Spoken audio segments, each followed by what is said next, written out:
नमस्कार प्यारे दर्शकों, मैं आपका ज्योतिष मित्र आदित्य द्विवेदी स्वागत करता हूं आपके अपने YouTube चैनल नक्षत्र तक में। अगर आप अपनी कुंडली का परामर्श चाहते हैं, अपने प्रश्नों के उत्तर चाहते हैं, समस्याओं का समाधान चाहते हैं, खराब ग्रह दशाओं के उपाय जानना चाहते हैं, कुंडली मिलान करवाना चाहते हैं या किसी शुभ मुहूर्त के बारे में जानकारी लेना चाहते हैं तो आप हमारे नंबर पर हमें कॉल कर सकते हैं या व्हाट्सएप मैसेज कर सकते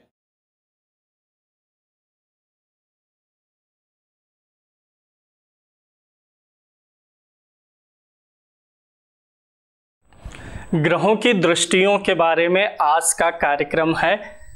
9 ग्रह हैं और उनकी दृष्टि होती है। जैसे हम मनुष्य जहाँ पर होते हैं, बैठे हैं, खड़े हैं, उस स्थान पे हमारा प्रभाव होता है। इसके अलावा हम जहाँ पे हैं वहाँ से हम दृष्टि भी डालते हैं, सम्मुख देखते भी हैं। कभी हम सीधा देखते हैं, कभी ऐसे तिरछा देखेंगे, कभी ऊपर देखेंगे, यानी हम अपनी दृष्टियों का एंगल परिवर्तित करते हैं। तो ज्योतिष शास्त्र में क्या है कि ये जो 9 ग्रह हैं, इनमें से ग्रहों की दृष्टियां हैं कि कोई ग्रह सीधा देखता है, कोई ग्रह सीधा देखने के साथ साथ नीचे भी देखता है, ऊपर भी देखता है, दाएं बाएं भी देखता है। तो कौन सा ग्रह कहाँ कहाँ देखता है? जहाँ कुंडली में बैठा है ग्रह, वहाँ पर तो उसका प्रभाव है ही, साथ में बैठ के वो कहाँ कहाँ देख रहा है वहाँ पर भी प्रभाव बनता है। क्लास में टीचर पढ़ा रहा है तो स्टेज पर है तो वहाँ पर उसका प्रभाव है, लेकिन वह दृष्टि के द्वारा पूरे क्लास को नियंत्रित करता है ना। कोई भी व्यक्ति अपने कार्य को दृष्टि के द्वारा भी नियंत्रित करता है।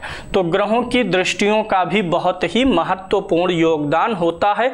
ग्रहों की दृष्टि की पूरी जानकारी मैं आपको दे रहा हूं। उसके पहले मैं एक कुंडली बना लेता हूं और इसमें ग्रहों को रख के आपको समझाऊंगा इसी के माध्यम से। बहुत ही आसान है और रोचक भी है, आप इसे समझ जाएंगे और ज़रूरी चीज़ जो आपको लगेगा कि हाँ ये अलग है, इसे मुझे अलग से याद करना चाहिए, उसे आप उतार लेंगे अपनी डायरी में, अपने नोटबुक में उसे उतार लीजिएगा। ये लाइन थोड़ी सी गड़बड़ हुई है, ये भी गड़बड़ हुई है, इसको थोड़ा सा रीमेंटेन करेंगे।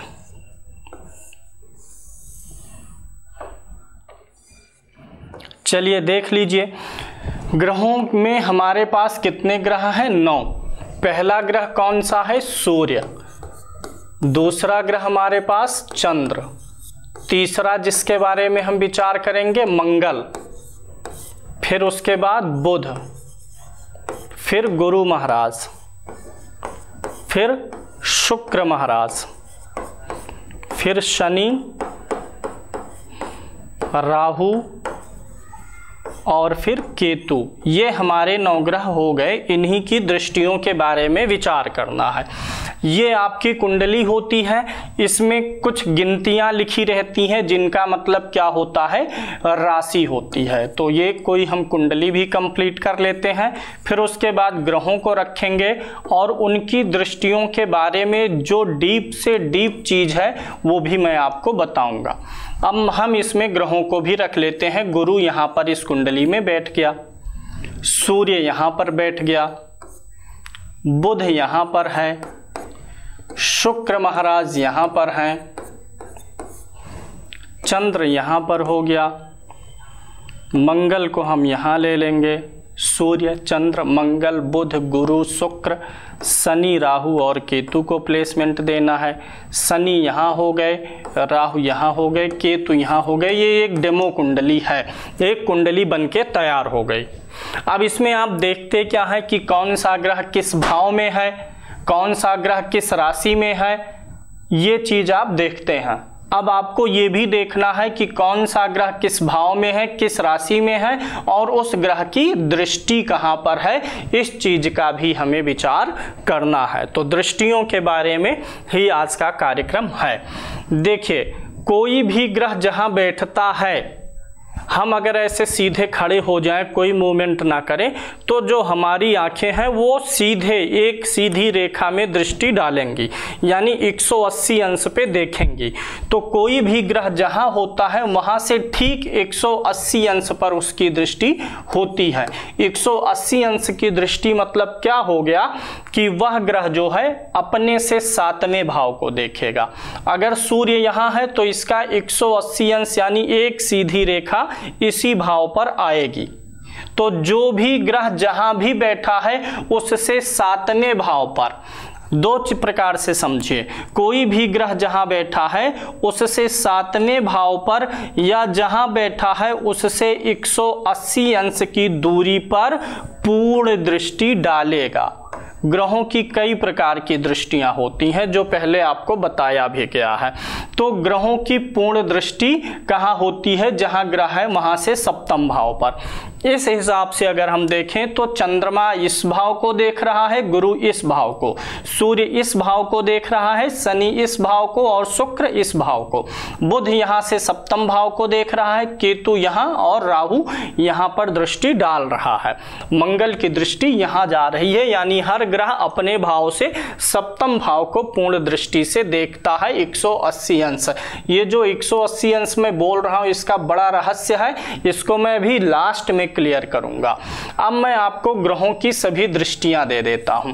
सूर्य जहां बैठा हुआ है वहां से 7वें घर को पूर्ण दृष्टि से देखेगा।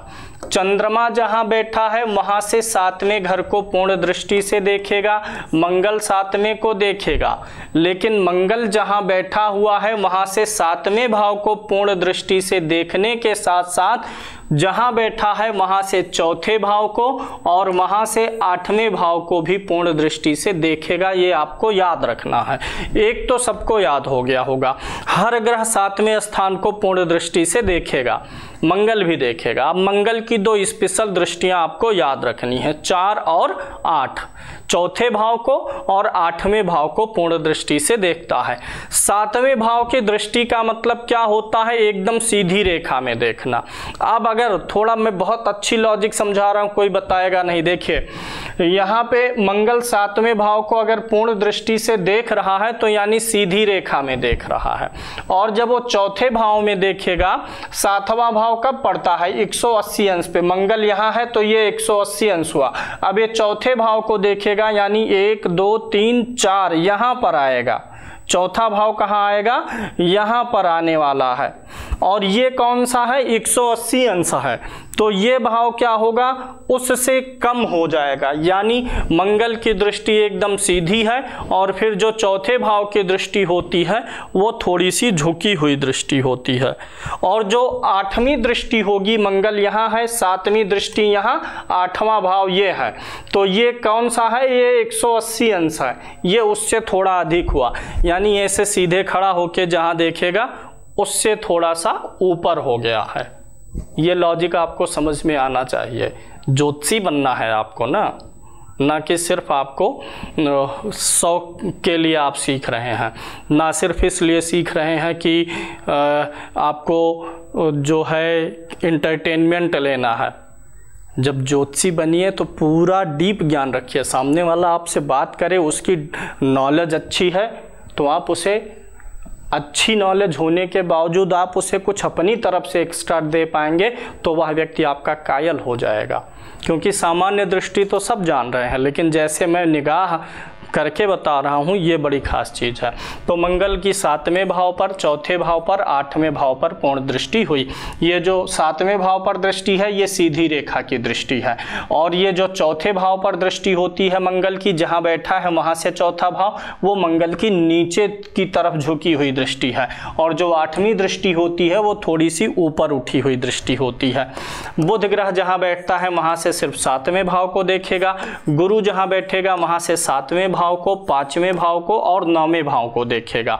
इस कुंडली में गुरु यहाँ पर है तो गुरु 7वें भाव को यानी 180 अंश पर ये भाव आ गया, ये गुरु की सीधी दृष्टि है।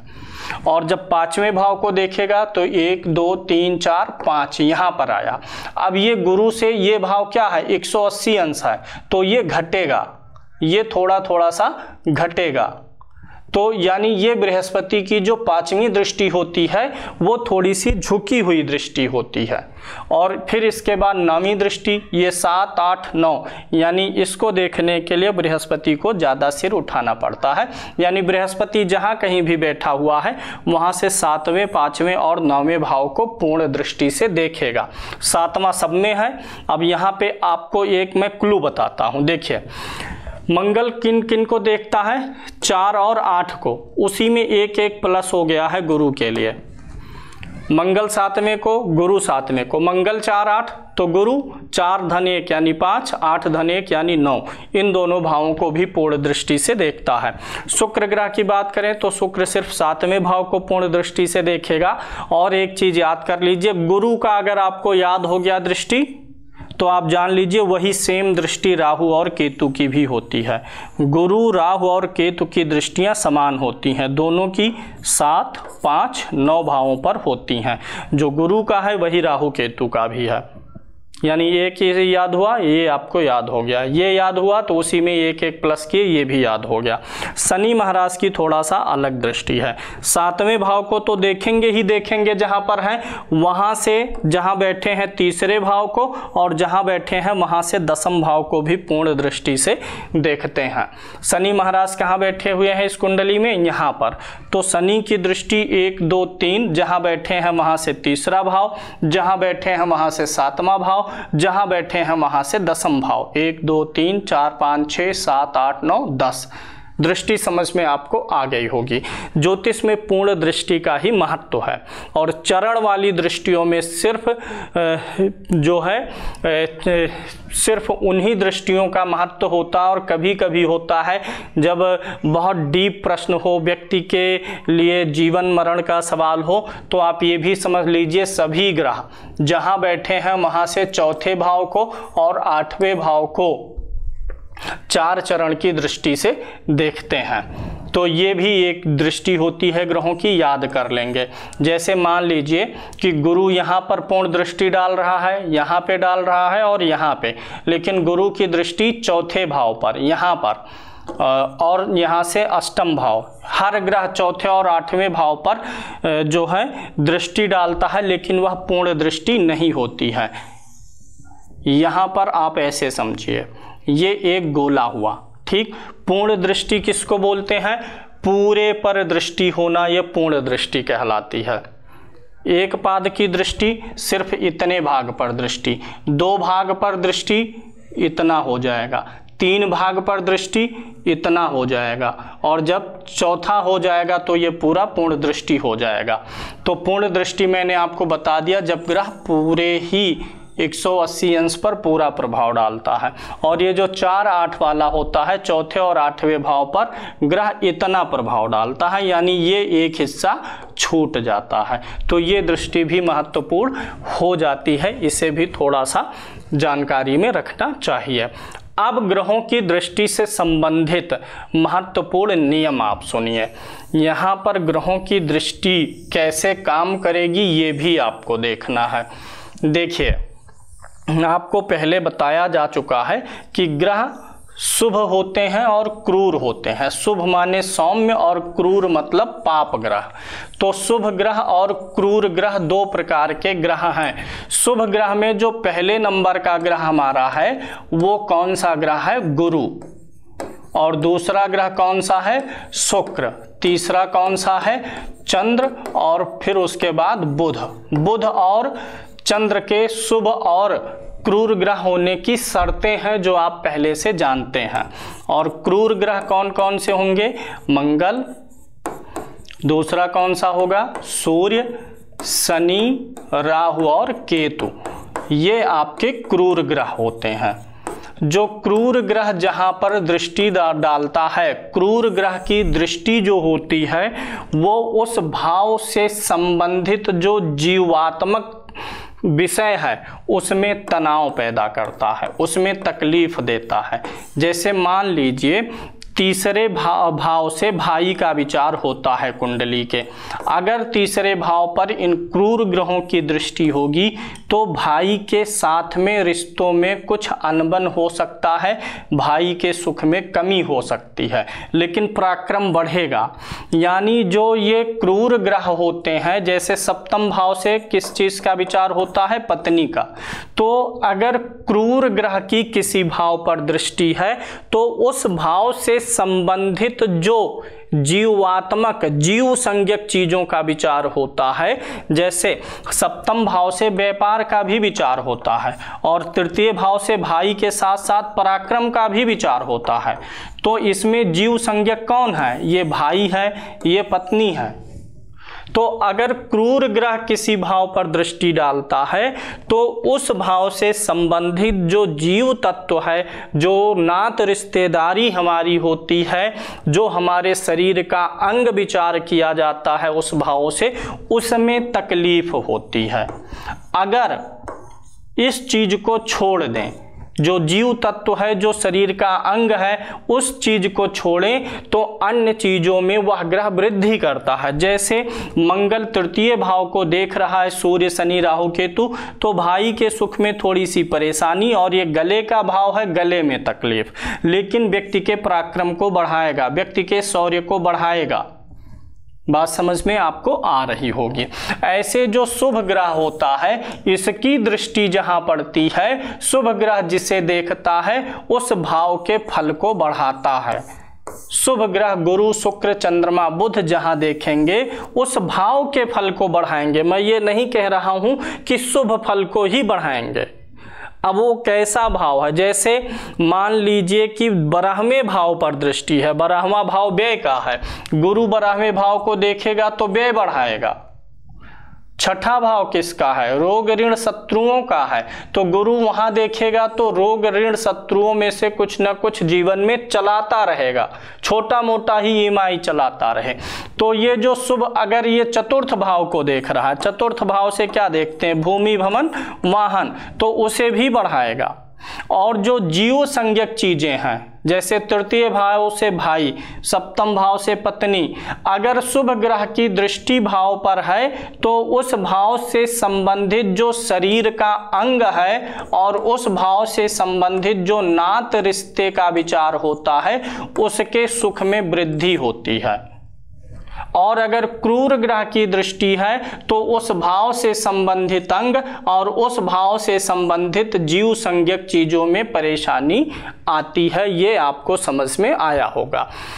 शुभ ग्रहों में सबसे अच्छी दृष्टि बृहस्पति की है। यह जो है जिस भाव को देखता है उस भाव की वृद्धि करता है, अमृत बरसाता है। बृहस्पति की दृष्टि की एक विशेषता और भी है, चूंकि ये गुरु है, तो अगर ये छठे भाव को भी देखता है, 8वें को भी देखता और 12वें को भी देखता है, तो भी छठे भाव को देखेगा तो ऐसा नहीं है कि रोग ऋण शत्रु आपको पीड़ित करवाएगा। कोई ऐसी चीज करेगा कि आप अगर कर्जा लेना चाहते हैं काम करने के लिए तो वो दिलवाएगा, बड़ी आसानी से मिल जाएगा। कुछ ना कुछ लोन ईएमआई कराएगा, कुछ ना कुछ स्वास्थ्य में तकलीफ बनाएगा, मेजर इशू बिल्कुल नहीं देगा, शत्रुओं को बनने नहीं देगा। शत्रु बनेंगे मित्र होंगे, ना मित्र रहेंगे ना शत्रु रहेंगे, ऐसे समभाव पैदा करेगा। गुरु की दृष्टि 8वें भाव पर भी ऐसे ही काम करेगी कि वो आयु को, जीवन में सुख शांति को, 12वें पर रहेगा तो व्यय कराएगा, लेकिन वो शुभ कार्य में करवाएगा, जमीन खरीदवा देगा, मांगलिक कार्य करवाएगा। यानी गुरु की दृष्टि 6, 8, 12 पर भी होने पर घबराना नहीं है। गुरु उन भावों के पॉजिटिव और निगेटिव को बैलेंस कर देता है, ना कि बहुत बुरा करता है। और ये क्रूर ग्रहों की दृष्टियां खराब होती हैं। अगर इनकी दृष्टियां क्रूर भावों पर पड़ें तो व्यक्ति को ज़्यादा लाभ मिल जाता है। कुंडली के क्रूर भाव जो हैं वो कुंडली का क्रूर भाव तीसरा घर है, 6वां घर है और 10म भाव भी है और एकादश भाव। इसमें 10म भाव क्रूर भाव में नहीं है, लेकिन 3, 6, 11 क्रूर भाव में है। यानी इन क्रूर ग्रहों की दृष्टि तीसरे, छठे, 11वें भाव पर ज़्यादा अच्छी होती है, 10म भाव पर भी अच्छी होगी। लेकिन अंगों में तकलीफ दे देगी और उससे संबंधित रिश्तों में भी तकलीफ देगी। लेकिन शुभ ग्रह की दृष्टि इन भावों पर भी अच्छी है, अन्य भावों पर भी काफ़ी हद तक अच्छी हो जाती है। इसमें एक चीज़ जो अलग से आपको जानना है कि ये जो चंद्र और बुध हैं, इनको कौन सी दृष्टि प्राप्त है? सिर्फ 7वीं दृष्टि प्राप्त है, लेकिन गुरु को कई दृष्टियां प्राप्त हैं। तो ये चीज ऐसा है कि अगर चंद्रमा और बुध ये 2 ग्रह छठे भाव को देखेंगे तो इनको कहाँ जाना पड़ेगा? 12वें भाव में। और अगर 12वें भाव को देखेंगे तो कहाँ जाना पड़ेगा? छठे भाव में। यानी चंद्रमा और बुध की छठे और 12वें भाव पर दृष्टि अच्छी नहीं है, क्योंकि दृष्टि ही अच्छी नहीं है, इनकी प्लेसमेंट भी अच्छी नहीं है। प्लेसमेंट नहीं अच्छी होने के नाते दृष्टि भी अच्छी नहीं जाती है। गुरु के केस में अलग है। शुक्र भी थोड़ा 6, 8, 12 को देख के बृहस्पति से कम, लेकिन फिर भी उतना नहीं बिगाड़ता। लेकिन चंद्रमा और बुध की दृष्टि छठे भाव पर और 12वें भाव पर खराब है। अष्टम भाव पर ये भी कुछ बहुत बुरा प्रभाव नहीं डालते हैं, क्योंकि अगर ये शुभ ग्रह में आ रहे हैं, शुभ ग्रह की राशि में है, शुभ ग्रह के साथ हैं, पक्ष बली हैं, तब तो अच्छा करेंगे। क्रूर ग्रह जैसा व्यवहार करेंगे तब खराब करेंगे। अब ये जो क्रूर ग्रह हैं कुंडली में, इनकी दृष्टियां सबसे अधिक कब खराब हो जाती हैं? जब इनकी दृष्टि 8वें भाव पर हो। 8वें भाव पर अधिक क्रूर ग्रहों की दृष्टि, अन्य भावों पर हो तो भी खराब है, लेकिन अष्टम में अगर क्रूर ग्रह अधिक बैठे हो या अष्टम भाव पर अधिक क्रूर ग्रहों की दृष्टि हो या 12वें भाव में क्रूर ग्रह अधिक हो या अधिक क्रूर ग्रहों की दृष्टि हो, तो लाइफ में उतनी ही अशांति होती चली जाती है। तो ग्रहों की दृष्टि का ये संक्षिप्त विवरण आपको समझ में आया। आगे इसके बारे में और डिस्कशन होगा। अब मैं आ जाता हूँ सबसे गूढ़ विषय पर।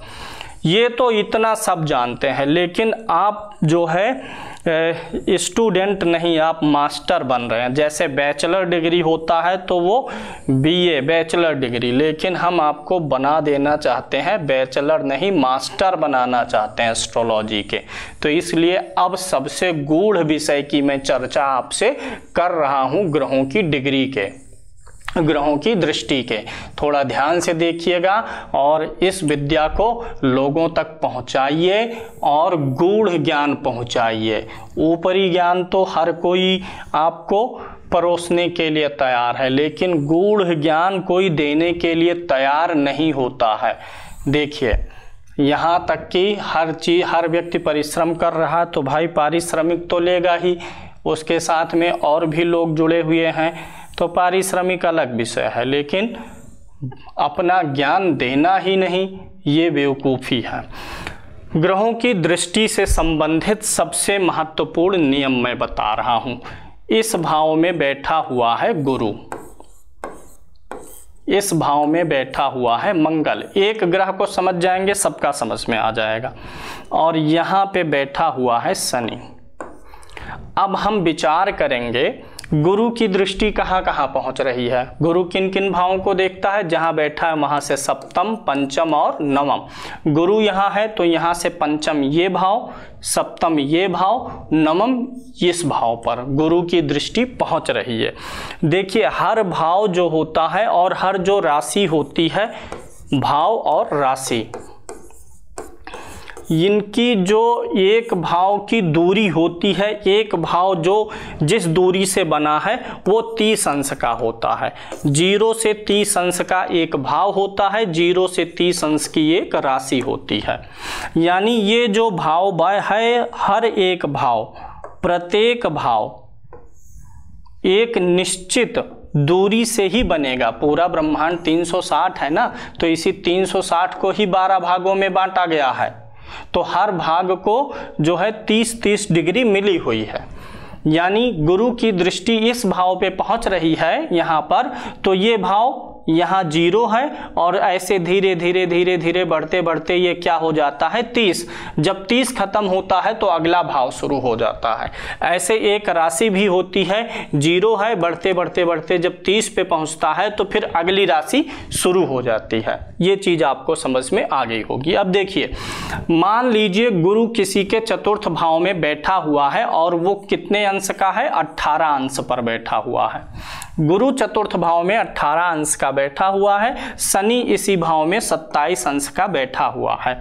और मैंने आपको बताया था अभी कि कोई भी ग्रह जहां भी दृष्टि डालेगा, 7वीं दृष्टि जो डालता है ग्रह, यहाँ पर इनकी 7वीं, यहाँ पर 5वीं है, मैं 7वीं और 9वीं भी इसी वक्त कवर करूँगा। यहाँ पर बुध बैठा हुआ है और बुध जो है यहाँ पर 21 डिग्री का है, 21 अंश का होके बैठा है जिस किसी भी राशि में है। यहाँ पे बैठे हुए हैं राहु महाराज और राहु बैठे हुए हैं यहाँ पे 15 डिग्री के।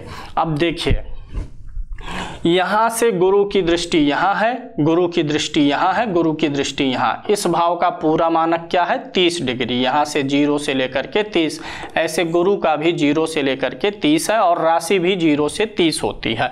अब यहाँ एक चीज़ को समझ लीजिए बहुत ध्यान से। अगर यहाँ पे हम खड़े हैं या कोई भी है तो उसकी जो सीधी डिग्री होती है, दृष्टि होती है 180 अंश की, वो 180 अंश ऐसे ऐसे नहीं होता है। 180 अंश मतलब क्या होता है, एकदम सीधा।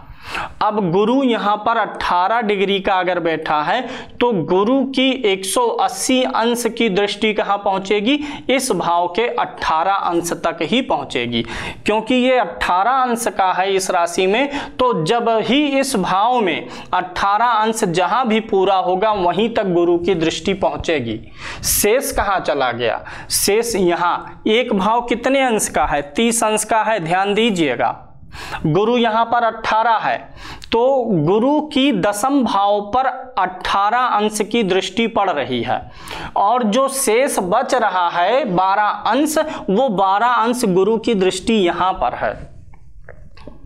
गुरु जहाँ बैठा है उससे 180 अंश पर वो दृष्टि डालेगा, 30 अंश इधर उधर, यानी 15 अंश आगे 15 अंश पीछे। तो गुरु जहाँ पर है यहाँ पर गुरु 18 अंश का है और बुध कितने अंश का है, 21 अंश का है। तो यहाँ पर गुरु की दृष्टि बुध पे नहीं पड़ रही है। इस चीज को आप समझ गए होंगे कि मैं कहना क्या चाह रहा हूँ। क्योंकि गुरु 18 डिग्री का है तो इसकी दृष्टि सिर्फ 18 अंश तक ही है, यानी भाव के 18 अंश को तो देख रहा है, लेकिन बुध 18 अंश से ज्यादा निकल गया, उसकी दृष्टि इस भाव पर नहीं है। एक बहुत ही रोचक विषय और समझाता हूँ आपको। फलादेश में गड़बड़ी क्यों हो जाती है, इसका कारण अभी आपको समझ में आ जाएगा कि बृहस्पति को देख के आपने प्रेडिक्शन कर दिया और चीज़ें गलत हो गई। गुरु इस घर में जिस किसी भी राशि पर है, मान लीजिए वृषभ राशि पे है, 3 अंश का है, ठीक है। अच्छा, एक चीज़ और उसके पहले मैं समझाऊंगा आपको। देखिए, हर भाव भी 30-30 अंश का है। जैसे ऐसे मान लीजिए ये 1 अंश हुआ, 2 अंश, 3, 4, 5, ऐसे ऐसे करके 30 भाग में बांट लेते हैं। तो जो 30 भाग आता है वही 1-1 डिग्री है यहाँ पे, ठीक। यहाँ पर आपको 3 रेखाएं दिख रही हैं। गुरु कितने डिग्री का है, 3 डिग्री का है। और गुरु की हम वास्तविक सूत्र क्या है कि गुरु जहाँ है वहाँ से 180 अंश पर दृष्टि डालेगा। 180 अंश से आगे नहीं जा सकती उसकी दृष्टि। 180 अंश के आगे कब जाती है, जब वो 9वें भाव को देखेगा, 9वें भाव पर सीधे चली जाएगी। 180 अंश से आगे बढ़ेगा तो सीधे 9वें भाव पर, 180 अंश से कम होगा तो सीधे जहां बैठा है वहां से 5वें भाव पर। गुरु यहां पर 3 डिग्री का है और इसके सामने यह भाव है, तो गुरु की दृष्टि इस 10th भाव पर सिर्फ 3 डिग्री तक रहेगी। इन्हीं लकीरों को मैंने डिग्री के माध्यम से आपको समझाया। तो 1, 2, 3, ये तीसरी लकीर है, यानी गुरु की दृष्टि इस भाव पर सिर्फ यहाँ तक है और इधर का इतना छूट गया, इतने हिस्से पर गुरु की दृष्टि नहीं है। शेष कितना बचा, 27 बचा। 30 अंश को पूरा पूरा देखेगा, अब 27 कहाँ बचा, वो 27 यहाँ आ रहा है। यानी बृहस्पति की दृष्टि जब हम कैलकुलेट करेंगे तो बृहस्पति की मेजर दृष्टि कहाँ है, 27 अंश यहाँ है। बृहस्पति इस भाव को देख रहा है, यहाँ पर तो उसका न्यून प्रभाव है। अब इस चीज का प्रेडिक्शन करते समय ख्याल रखना है। इसीलिए कहा जाता है कि जब ग्रह एक राशि जो है 0 से 30 है, जब बीचों बीच यानी 15 डिग्री का होता है, कोई चीज बीचों बीच में होता है, पिछले कार्यक्रम में भी मैंने आपको समझाया था, तो उसकी पकड़ पूरी राशि और पूरे भाव पर हो जाती है। समझिए बात को, यहां से यहां तक कितना है, इस भाव में 30 अंश है। अगर यहाँ से हम शुरू करें 1 0 2 3 ऐसे, तो यहाँ पे 30 और 15 कहाँ आ जाएगा, यहाँ पर। अब अगर कोई ग्रह यहीं पर है, शुरू में ही बैठा है 2-4 डिग्री तक, तो इधर तो उसकी पकड़ मजबूत है, लेकिन ये चीज उससे दूर हो गई है, लेकिन ये पिछला भाव उसके नजदीक में है। तो अगर वो 15 डिग्री का रहेगा, बीच में पड़ेगा, तो इधर भी समान पकड़ है, समान पकड़ इधर भी है।